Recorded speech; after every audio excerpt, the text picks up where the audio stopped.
Alors, j'ai commencé la transmission. Chut. Donc, on va commencer par, comme d'habitude, un petit échauffement tranquille sur un très vieux chapitre. C'est celui-là. Alors, regardez-le bien.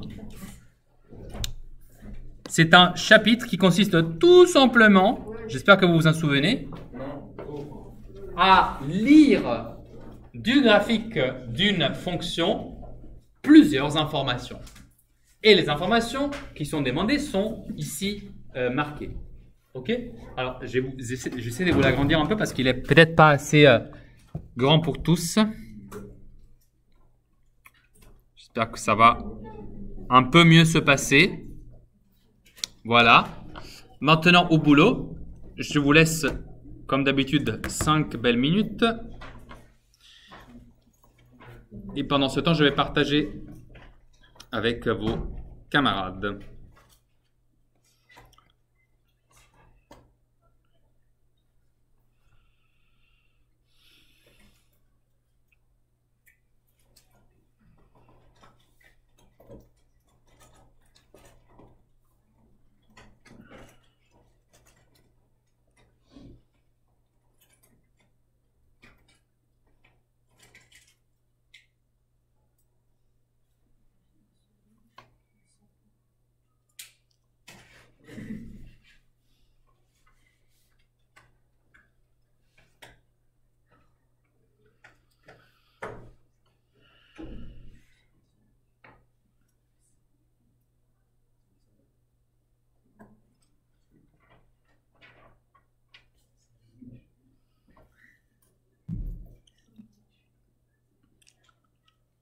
En silence.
Je suis certain que dans les 6 questions, au moins 2, on sait les faire. Tu vas dire comme ça? Mais du coup, je suis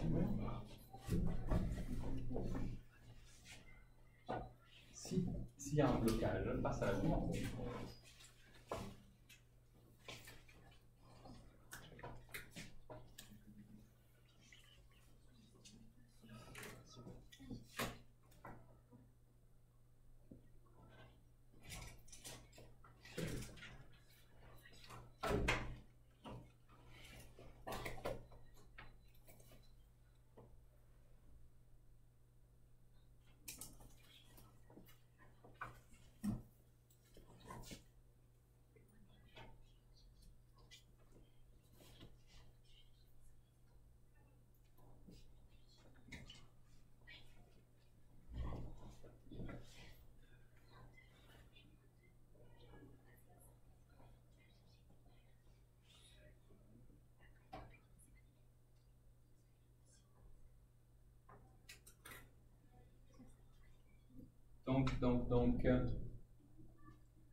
Est-ce que c'est bon? Tout le monde a fait ce qu'elle savait faire?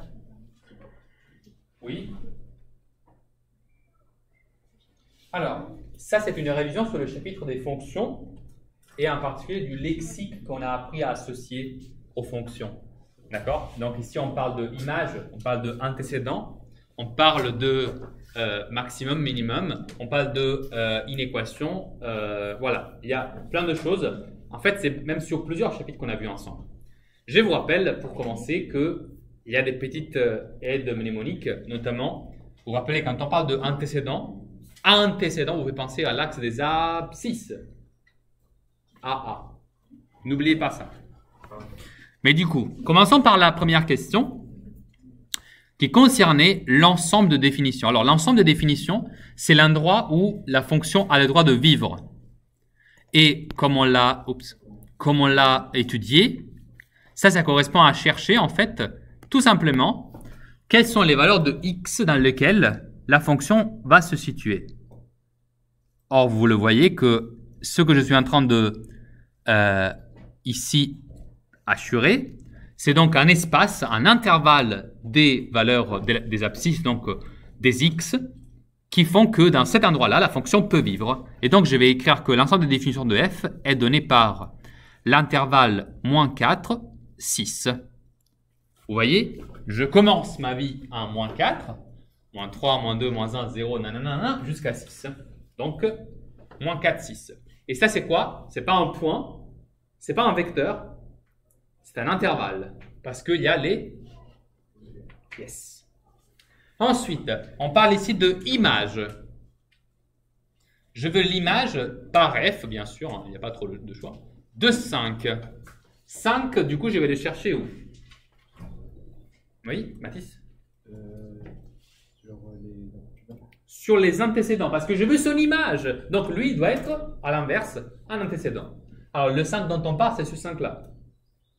Petit conseil, il n'y avait pas de 5 sous les ordonnées, donc en même temps, hein, il n'y avait pas trop le choix. Mais du coup, l'image de 5, ça doit être celle-là, du coup. -1. Et moi, je vais le marquer. La troisième question, c'est la même chose que la deuxième question, mais écrite différemment. Parce que ici, il me demande de calculer f de -2. Mais f de -2, c'est tout simplement l'image de -2. Là, par contre, il y avait une ambiguïté, parce qu'il y a un -2 ici et un -2 ici. Mais du coup, encore une fois, je vais regarder le -2 qui se trouve juste là. Donc, sur l'axe des abscisses. Ce -2, donc, son image va être, tac, tac, tac, la valeur 1. Valeur que je vais donc marquer juste ici. Bon. Je continue avec les questions. Maintenant, on me parle des antécédents de encore ce -2. Mais si je veux les antécédents de -2, c'est que ce -2-là, il n'est pas un antécédent, parce que je veux ses antécédents à lui. Donc, il doit être une image. Et si c'est une image, ça va dire que je vais le trouver ici. Autrement dit, que ces deux antécédents seront les valeurs que je trouve ici et ici. Autrement dit, -1 et 1. Est-ce que c'est fini? Oui, Rama? Ah, quelqu'un a été attentif alors. Je devrais quand même continuer. Et donc, je m'aperçois que, ah bah, il y en a une troisième. Bravo. Donc, j'arrive jusqu'à 4. Et donc, ici, je vais rajouter -1, 1 et 4. Excellent. On peut avoir envie de s'arrêter parce qu'on est proche de -2, mais voilà, ne tombez pas dans le piège. Il y a une question de Sephora ou c'est pas une main levée? Ok, c'était comme ça. Très bien. Cinquième question. L'ensemble des solutions de l'inéquation f de x inférieure à -2. Alors, inférieur à -2. Inférieur strictement. Permettez-moi d'effacer les flèches vertes parce que j'en aurai plus besoin. J'ai trop effacé. Je veux que la fonction soit inférieure strictement à -2. Autrement dit, que la fonction soit de ce côté-là. Mais si la fonction elle doit être à ce niveau-là, c'est que je veux que la fonction soit seulement dans cette portion-là. de son graphique. Et attention, hein, moi je veux qu'elle soit strictement inférieure à 2. Donc la valeur qui se trouve ici, elle est exclue. Exclue parce que celle-là, elle est égale à moins 2. Moi, je veux être inférieure. Donc, tout ce que je vais marquer, ça va être l'intervalle qui va de moins 1 jusqu'à 1, crochet vers l'extérieur. Et enfin, la sixième question, c'était, je pense, l'une des plus simples. Sur l'intervalle de 6, donc maintenant, on travaille juste là, de 6. Le minimum de la fonction f est ... Quel est le minimum du coup seulement dans cet intervalle orange? Le minimum, ça doit être ce point-là. Et ce point-là, il est à la hauteur moins 2, effectivement. Donc là, je vais mettre moins 2. Et la dernière question, c'est, il est atteint un x égale 4. Je pense qu'on peut le lire facilement. Voilà, maintenant vous avez tout le remplissage des pointillés. Vous avez des questions ou ça va? Non? Bon, collinéarité alors.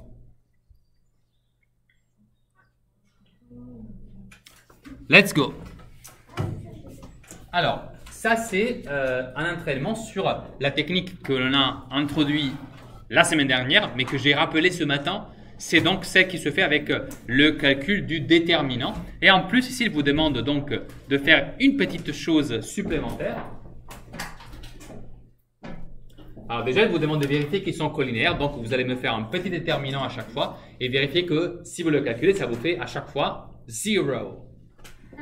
Ça, c'est la première chose.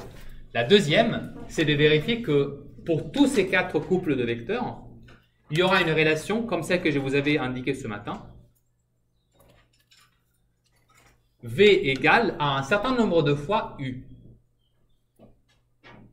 D'accord? Il faudra donc trouver quel est le facteur à écrire ici. Il y aura des cas, par exemple, où un vecteur sera le double de l'autre. Et bien, du coup, ici, il y aura un 2. Il y aura des cas où le vecteur sera moins 2 fois l'autre. Et bien, du coup, là, il y aura un moins 2. Et ainsi de suite. À vous de travailler maintenant. Oui, Eva? Oui. Comme ça, comme ça, comme ça, comme ça. Exactement. C'est là, là, là, là. Et il y a un moins au milieu.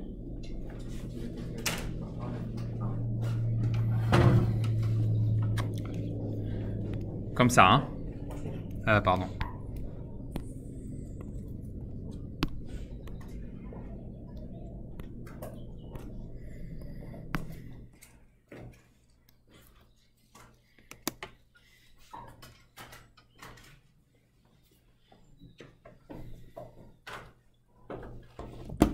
Faisons l'appel.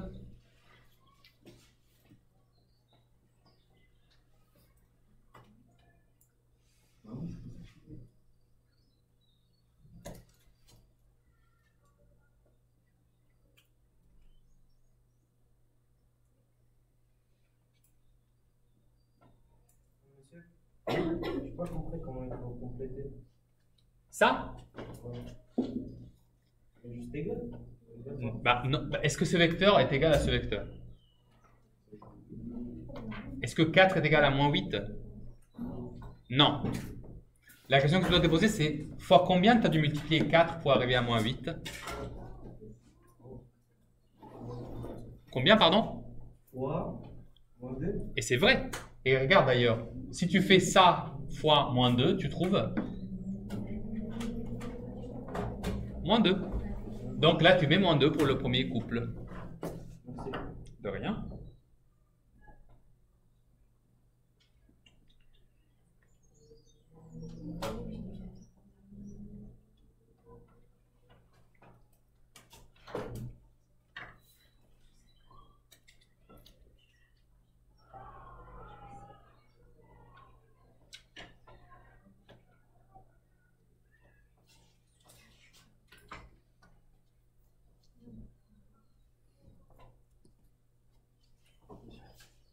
Oui.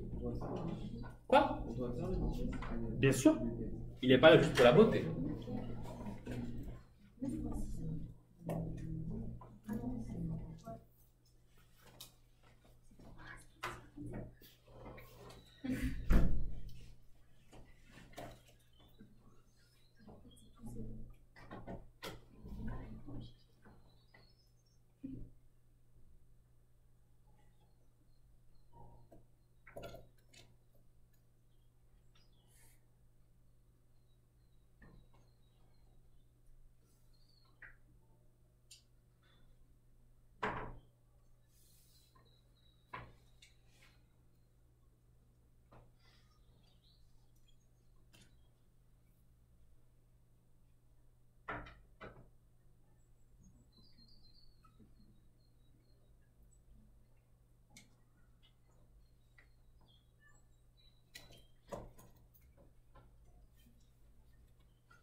vous avez terminé le 17, vous passez au 18. Hein. Et là pour ça.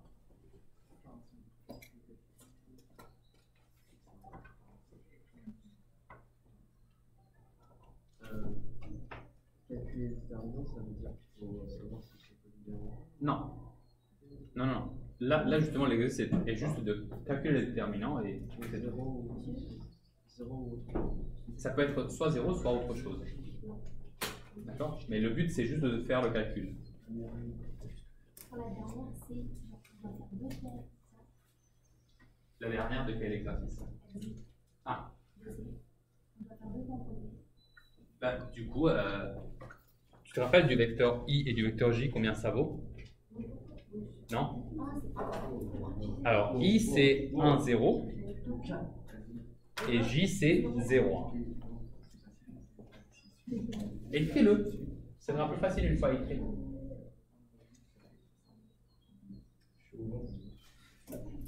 C'est vrai, Bélaïd? Alors, tu vas me le montrer. Ah.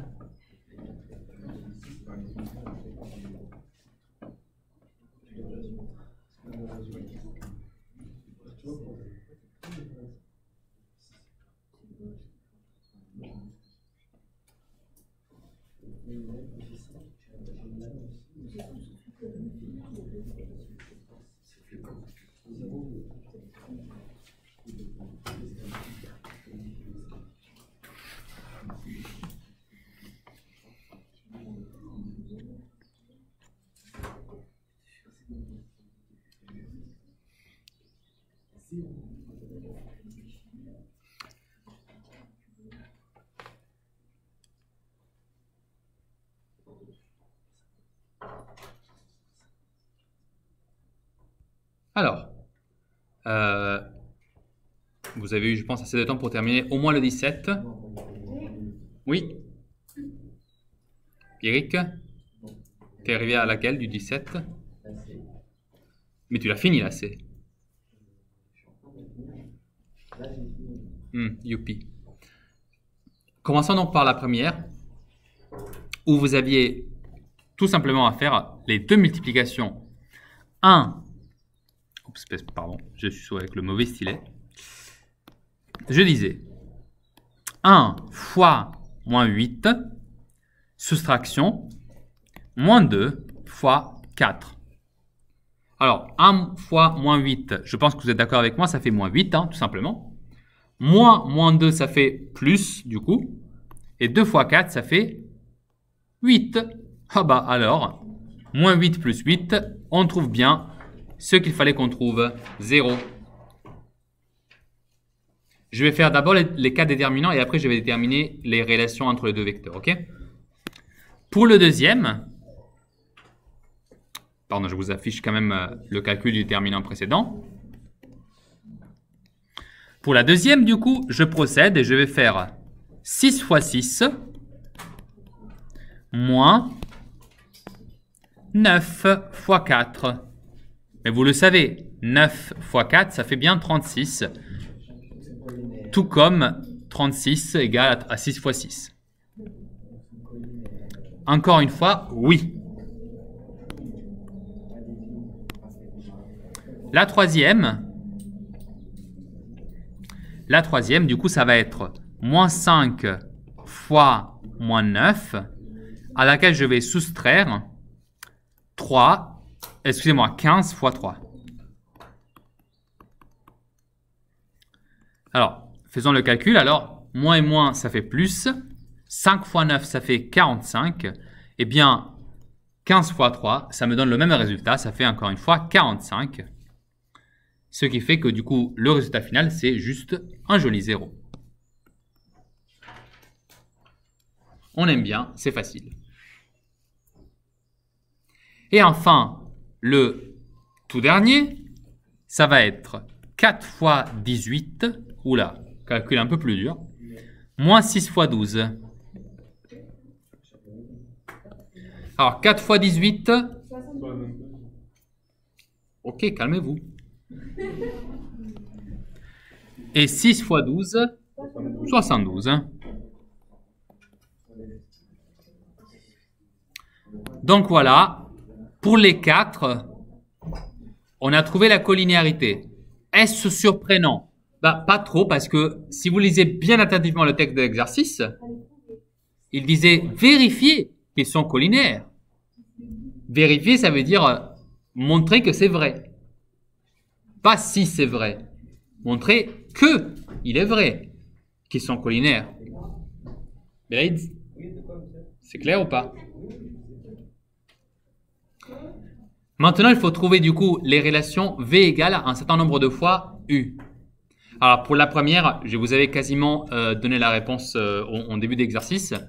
Ici, la réponse, c'est que je peux effacer les calculs du coup du premier déterminant ou pas? Je disais que pour la première, du coup, le vecteur V, il est égal à moins 2 fois le vecteur U. Et ça, on peut le vérifier assez facilement parce que si vous prenez moins 2 et vous le multipliez fois 1, ça fait moins 2. Et moins 2 fois 4, ça fait moins 8. Donc cette relation, elle est, je pense, de façon assez claire, vraie. Ça vous convient ou pas?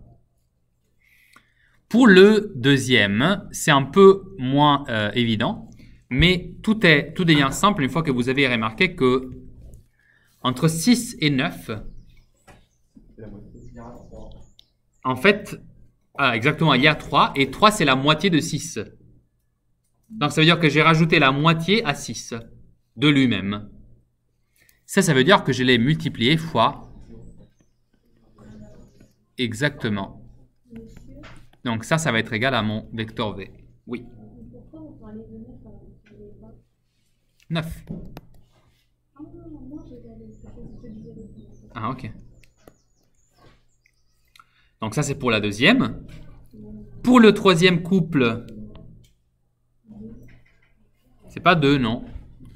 Là, vous avez que V, pardonnez-moi, est égal à moins 3 fois V. Pardonnez-moi, il a bugué un instant. Parfois, il fait ça. Voilà, donc c'est moins 3 fois V. Quoi, pardon? Ah, pardonnez-moi. Ah, c'est U, ici. Merci. Et enfin, du coup, la dernière, ça va être V égale, et ben c'est encore une fois 1,5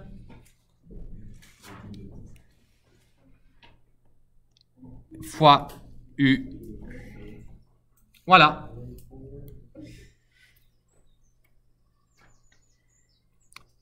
Ok. Alors, maintenant que vous êtes pratique avec la technique du déterminant, parce que je pense que ce soit le cas, silence, je vais vous montrer un des usages les plus intéressants de cette technique. Pas ça. Alors.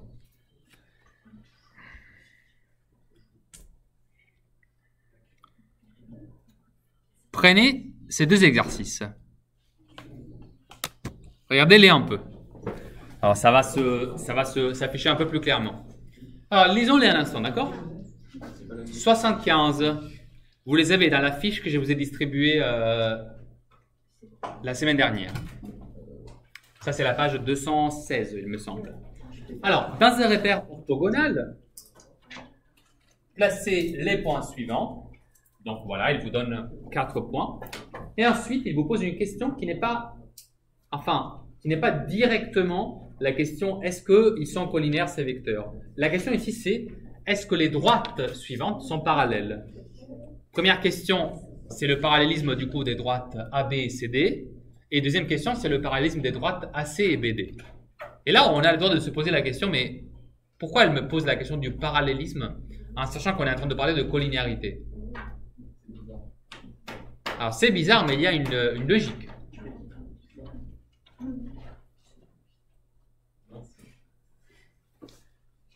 Oui, Rama? En fait, la page 216, vous l'avez donnée en groupe 1 et pas au groupe 2. Très bien, je vais vous la distribuer, mais pour le moment, restons un instant concentrés sur ça. Pourquoi il me pose cette question?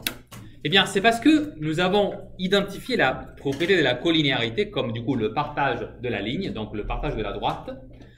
Et si deux vecteurs partagent la même droite, la même direction, la même ligne, Qu'est-ce que cela nous dit par rapport aux droites définies par les segments correspondants prolongés du coup vers l'infini? Je m'explique. Si vous avez, imaginez que du coup ça ce soit le point A, ça ce soit le point B. Je ne sais pas s'ils sont comme ça, hein, je fais juste comme ça une supposition, d'accord? Imaginez que là vous avez le point A, le point B et que là vous avez le point C et le point D. Vous avez donc deux vecteurs. Alors, est-ce que, juste comme ça, hein, de premier abord, à première vue, est-ce qu'à votre avis, ils sont collinaires, ces deux vecteurs? Ils ont l'air collinaires, on est d'accord?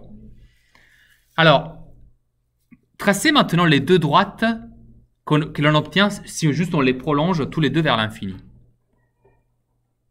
Ça veut dire que je parle de ces deux droites-là, vous voyez? Imaginez de les prolonger, c'est ça. C'est les deux droites bleu ciel, comme ça. Elles sont comment ces deux droites? Elles sont parallèles. En fait, la collinéarité des vecteurs, que c'est quelque chose qu'on peut calculer, ça nous offre la possibilité de répondre à une question qui est pourtant non pas calculatoire, mais géométrique. D'où la puissance du truc. Avant, pour savoir si deux droites étaient parallèles, il fallait les regarder. Il fallait faire une étude de type géométrique. Là, on peut répondre de façon calculatoire. Ça, c'est méga intéressant parce que un ordinateur, par exemple, il ne peut pas regarder de droite. Il n'en a pas les moyens. Mais un ordinateur, il peut faire des calculs. Donc, ce type de problème, ça permet à un ordinateur de vérifier si deux droites sont parallèles. Or, ça peut être très pratique, et c'est pratique, hein, dans tout ce qui est modélisation dans l'espace, par, du coup, une machine. Donc, ça, c'est vraiment très important. Mais commencez donc, vous, par le vérifier. Donc, la technique, ça va être de calculer les coordonnées des vecteurs AB et CD pour la première, et ensuite AC et BD pour la deuxième, et de vérifier si, ou pas, hein, ces vecteurs sont collinaires. De là, vous déduisez le parallélisme des droites correspondantes. Allez, au boulot!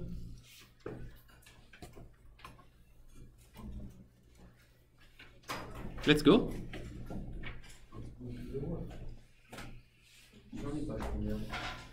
Alors, justement, je vais vous distribuer le...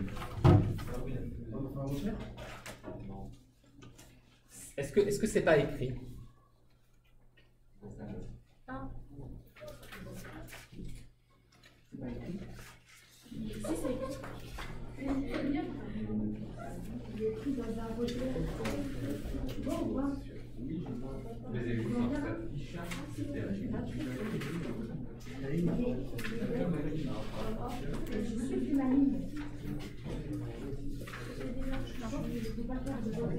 Ah, d'accord. Wow, tout ça en couleur.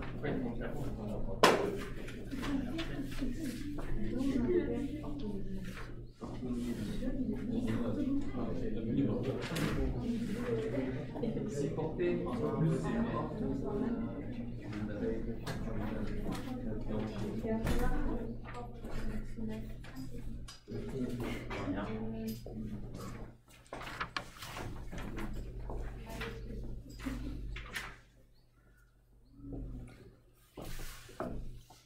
Pierrick, hein, moins de regard, plus d'écriture.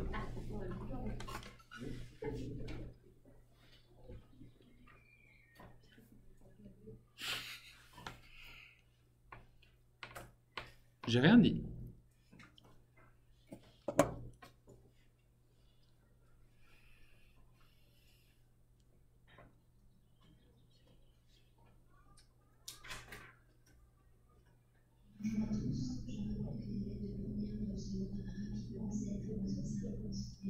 C'est pour les élèves de première, ne vous inquiétez pas, c'est pas pour vous. Vous êtes en première? Non, je crois pas. Moi j'ai entendu. Quoi? Pierrick, pense à tes exercices et pas au sentiment de l'approviseur. Ah, c'est l'approviseur? Oui, exactement. Celle qui s'appelle Madame Maman.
C'est clair, Mélanie?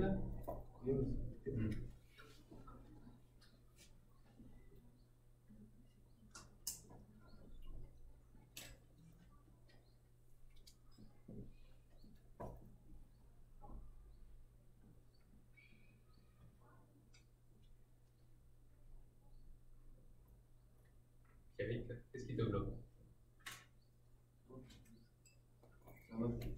Ok.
Évidemment, si vous avez terminé, vous passez au 76. Hein. Ce qui est exactement le même, mais avec des fractions.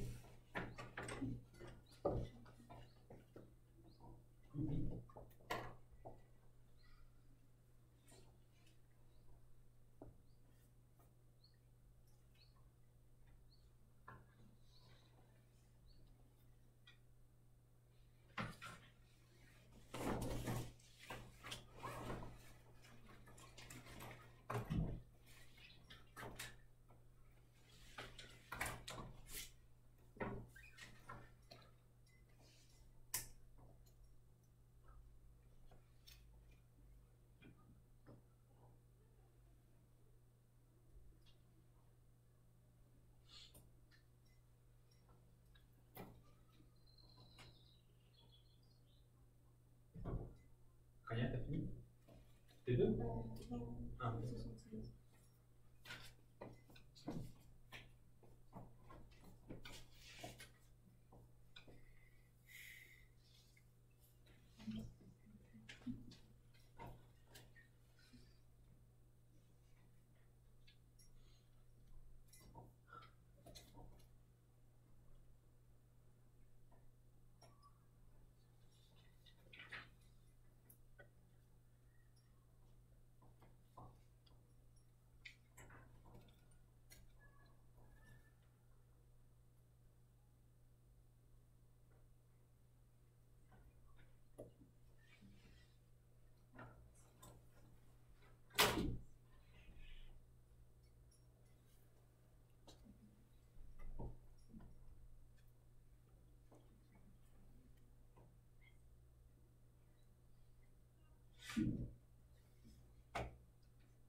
Est-ce que tout le monde a fini le 75? Non.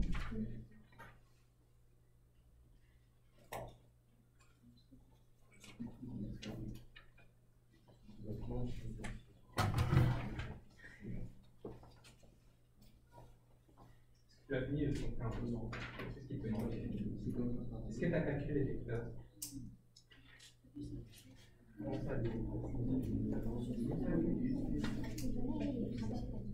Pour calculer si les droites AB et CD sont parallèles ou pas, nous on va calculer si les vecteurs sont collinéaires. Mais les vecteurs AB, il n'est pas là, il faut le calculer. Vous avez les coordonnées des points, pas des vecteurs. Si tu veux savoir si les deux droites AB et CD, que j'ai ici placées juste de façon schématique, hein, mais il n'y a pas, elles ne sont pas forcément faites comme ça. Si tu veux que ces deux droites soient si tu veux étudier si elles sont parallèles ou pas, il te faut partir des vecteurs A, B, dont il faudra calculer les coordonnées, parce que tu ne les as pas, et du vecteur CD, que lui aussi il va falloir calculer. Et moi, je n'ai pas encore vu sur vos cahiers ce calcul-là, les calculs des coordonnées du vecteur. Un calcul qui se fait à partir des coordonnées des points. Ou éventuellement par lecture graphique, une fois que vous les avez placés dans le repère. Ça aussi, c'est une possibilité. Et par contre, là, je vais bientôt devoir corriger. Mais si vous avez un blocage, posez-moi la question. Ou je vous vois travailler calmement.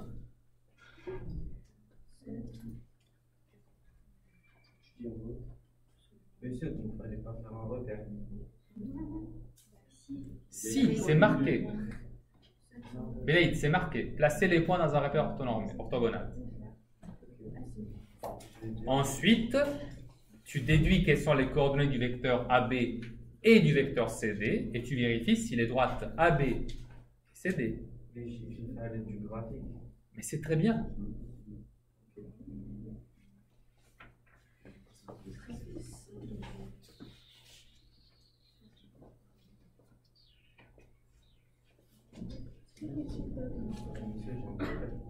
Sur quoi? Ah bah du coup, c'est déjà que le 75 serait bien passé. Ça, c'est juste des valeurs qui ne sont pas des valeurs entières, c'est des valeurs fractionnaires. À part ça, rien ne change par rapport à l'exercice précédent. Rien. Mais je vais commencer par corriger le 75. Oui. Belaïd, si tu as un blocage sur le 76, essaye plutôt de, une fois que tu les as placés, du coup dans un repère où tu auras fait attention à bien serrer, à bien l'agrandir, tu vois, de sorte à ce que tu puisses faire un tiers d'une unité. Tu vois, il faut un truc assez grand. Une fois que tu as fait ça, utilise la formule que nous avons étudiée en cours qui te permet de calculer les coordonnées du vecteur AB à partir des coordonnées des deux points que tu as à disposition. Ça, on l'a fait la semaine dernière. La semaine encore avant, en vrai.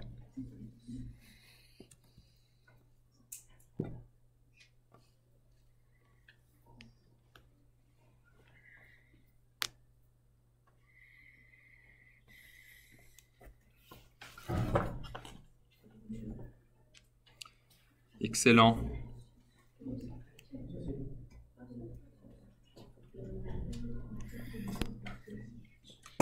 Alors, je vais mettre ces points dans un repère. Moins 3, 1, 1, 3.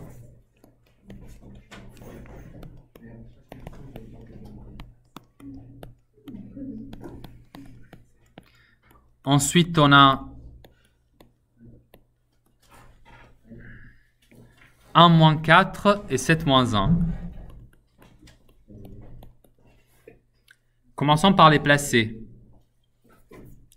Vous pouvez faire ce repère orthogonal ou orthonormé, peu importe. Mais sachez qu'il faut arriver à avoir au moins 7 en abscisse, sinon ça ne va pas être possible. 1, 2, 3, 4, 5, 6 et 7. Là, il y aura 0, et là, je vais mettre 1, 2, 3. Alors, premier point, c'est le point A.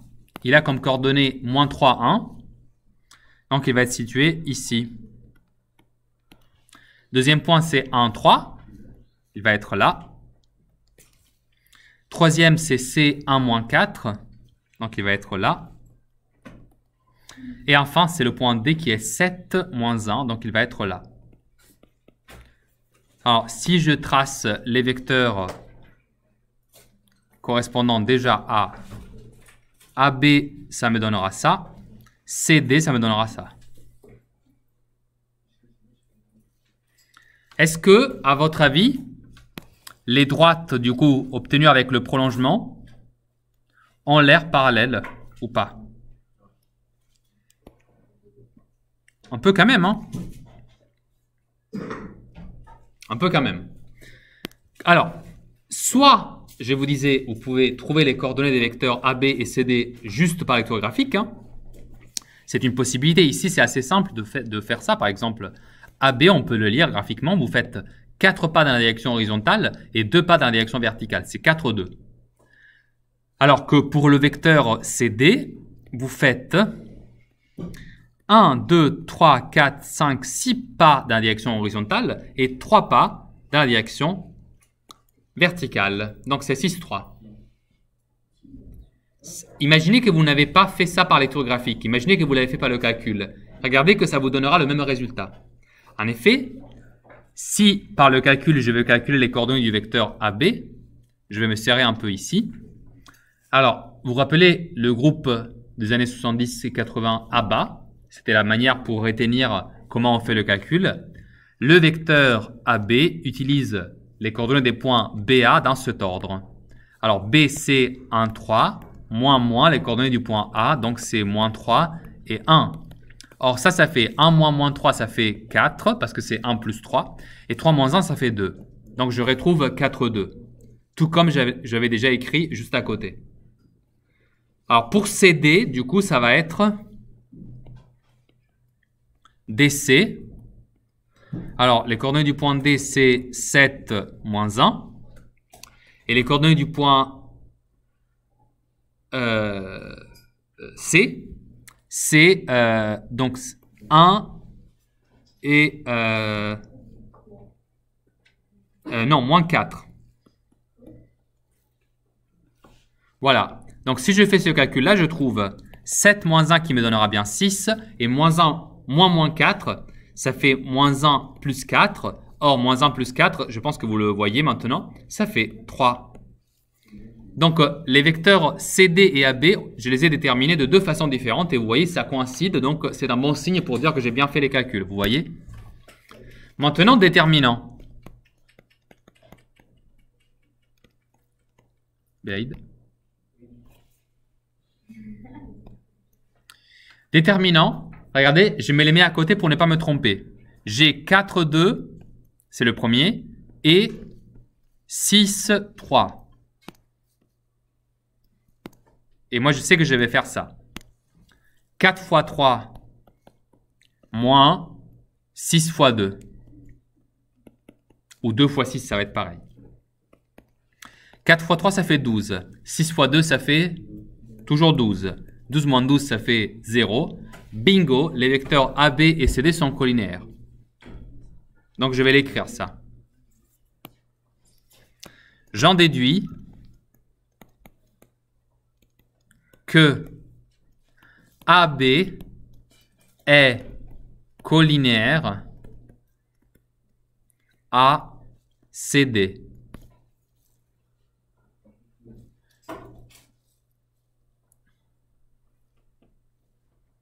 Donc,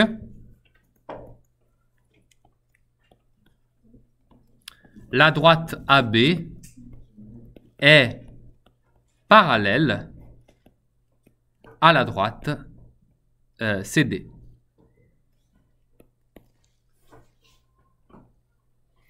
Comme ça, on termine par rapport au parallélisme du premier couple de droites. Alors, pour le deuxième couple de droite, je vous laisse juste terminer de le recopier. Parce qu'évidemment, vous êtes en train de prendre cette correction, non?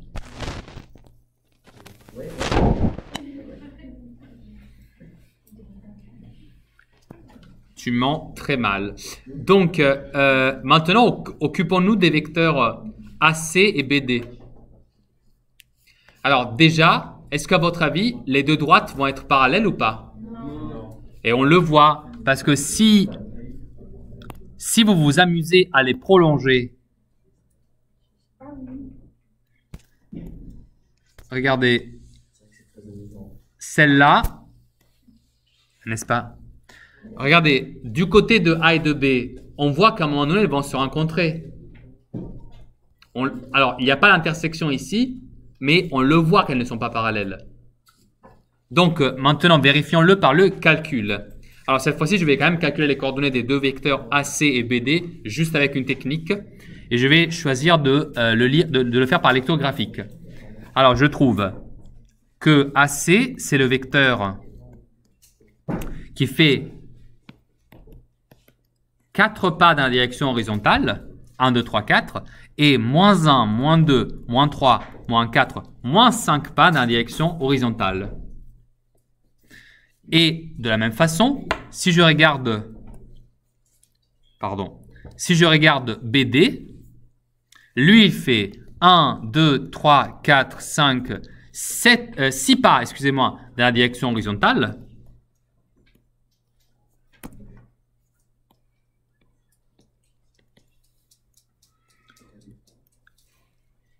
Encore 6 pas dans la direction horizontale. Et BD, il fait 1, 2, 3, 4 pas dans la direction, excusez-moi, moins 4 du coup dans la direction verticale. Alors maintenant que j'ai ces deux vecteurs, vérifions s'ils ne sont pas collinaires. Alors pour ça, je fais leur déterminant.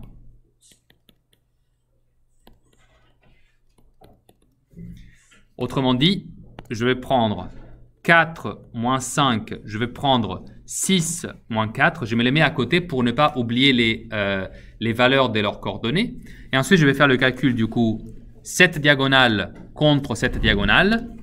Et le calcul, c'est 4 fois moins 4, ça fait moins 16, je le vois tout de suite, auquel je dois soustraire 6 fois moins 5. Alors, 6 fois moins 5, ça fait moins 30, avec un moins devant, ça fait plus 30. Moins 16 plus 30, ça fait plus 14, pardonnez-moi. Et ça, c'est clairement différent que 0. J'en déduis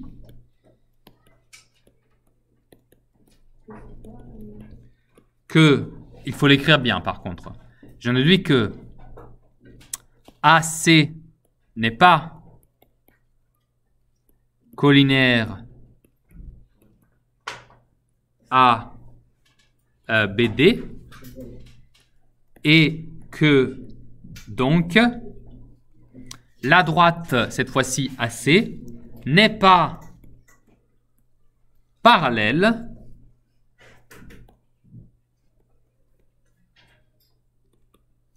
à la droite BD. Voilà, voilà.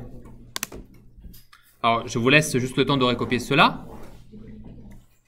Et ensuite, je vais vous laisser donc quelques exercices de ce même genre à faire pour jeudi, pour terminer ce chapitre en beauté. J'espère que vous avez bien capté que la chose à retenir, c'est que la force des coordonnées des vecteurs, c'est de nous donner la possibilité de trouver du coup des propriétés, de trouver des propriétés géométriques par des calculs algébriques. Et ça, c'est puissant.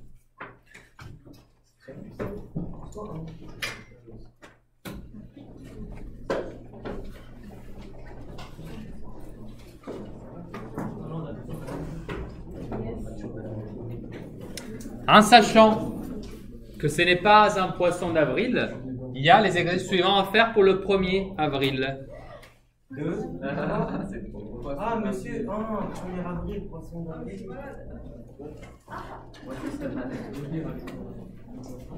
Notez bien ça, s'il vous plaît.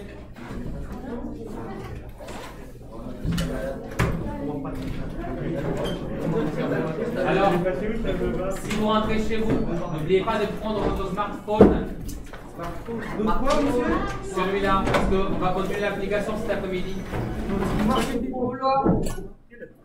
Au revoir. À plus tard. Au revoir, monsieur. Au revoir, à plus tard. Monsieur. Oui.